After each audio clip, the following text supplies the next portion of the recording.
Question number क्या है? बिस्मिल्लाहिर्रहमानिर्रहीम। Question number 12। असलम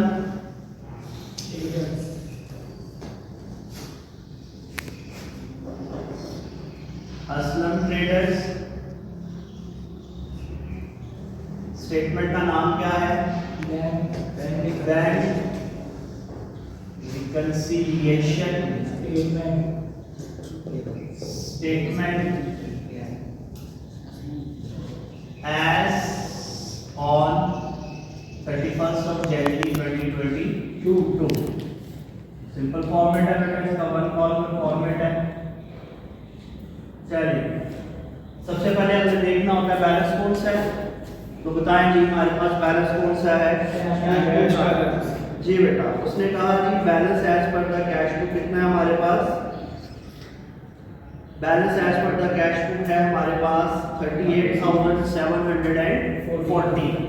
हम यहाँ पे लिखेंगे balance as per the cash book. Balance as per the cash book 38,740। और ये बैलेंस कौन सा होगा बेटा? डेबिट बैलेंस होगा। कैश बुक का बैलेंस हमेशा कौन सा बैलेंस होता है? हमेशा डेबिट बैलेंस होता है। ठीक हो गया। उसके बाद कहता है बेटा cheque amounting to rupees 5640 issued to creditor but not presented. ये अनप्रेजेंटेड है। अनप्रेजेंटेड डेबिट बैलेंस में बेटे क्या होते हैं? क्या होते हैं? ऐड होते हैं बेटा। चेक्स नॉट प्रेजेंटेड कितने के? 5640 कितना हो जाएगा ये? ठीक है। नेक्स्ट क्या कहता है बेटा? कहता है जी cheque for rupees 3500 received from Universal Limited and paid into the bank was dishonoured. Dishonoured क्या होते हैं बेटे? लॉसेस। हमारे लॉसेस हैं और सारे के सारे लॉसेस हमारे एक्सपेंसेस होते हैं। तो यहाँ पे हम एक्सपेंस डेबिट बैलेंस में क्या होते हैं? लेस होते हैं बेटा। Cheque dishonoured by the bank. Cheque dishonoured by the bank कितना है बेटा? 3500।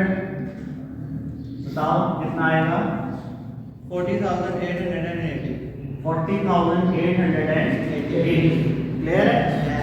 Yes. उसके बाद बेटा कहता है checks amounting to rupees 1,150 entered in the cash book as paid into the bank but not collected। Uncollected है। अनकलेक्टेड डेबिट बैलेंस में क्या होते हैं? लेस होते हैं। हम यहाँ पे लिखेंगे चेक्स नॉट कलेक्टेड या चेक्स नॉट क्लियर। कितने हैं बेटा? 1,150। कितने हैं बताओ कितना आएगा? 39,730। 39,730। ठीक हो गया। उसके बाद कहता है बेटा bank charges rupees 50 has not been entered in the cash book. Bank charges क्या होते हैं? बैंक चार्जेस एक्सपेंस होते हैं। एक्सपेंस डेबिट बैलेंस में लेस होते हैं। Bank charges by the bank charges by the कितने है बेटा? ये 50 रुपीज है। तो बताओ कितना आएगा? 29,680। 39,680। उसके बाद लास्ट में कहता है बेटा interest on government securities. Government securities ये जो गवर्नमेंट के बॉन्ड्स वगैरह होते हैं, वैसे तो ये बॉन्ड सिक्योरिटी नहीं है लेकिन गवर्नमेंट की अपनी कंपनीज की सिक्योरिटीज होती हैं। तो इसमें हमने पैसा इन्वेस्ट किया होता है। क्या किया होता है? इन्वेस्टमेंट में जो इंटरेस्ट आता है वो इनकम होती है। इसे गवर्नमेंट सिक्योरिटीज भी लिखा होगा, कई जगह पे गवर्नमेंट डिपॉजिट भी लिखा होगा। ठीक है। तो इंटरेस्ट ऑन गवर्नमेंट सिक्योरिटीज हो या इंटरेस्ट ऑन गवर्नमेंट डिपॉजिट हो, ये दोनों हम गवर्नमेंट से इंटरेस्ट ले रहे होते हैं। ठीक है।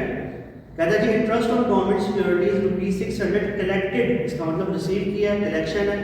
Collected and credited in passbook. Income है बेटा। इनकम डेबिट बैलेंस में क्या होता है? ऐड हो जाएगी। वहां पे हम ऐड कर देंगे इंटरेस्ट ऑन गवर्नमेंट सिक्योरिटीज। कितनी है बेटे? 600। ऐड करके बताओ कितना आएगा? 40,280।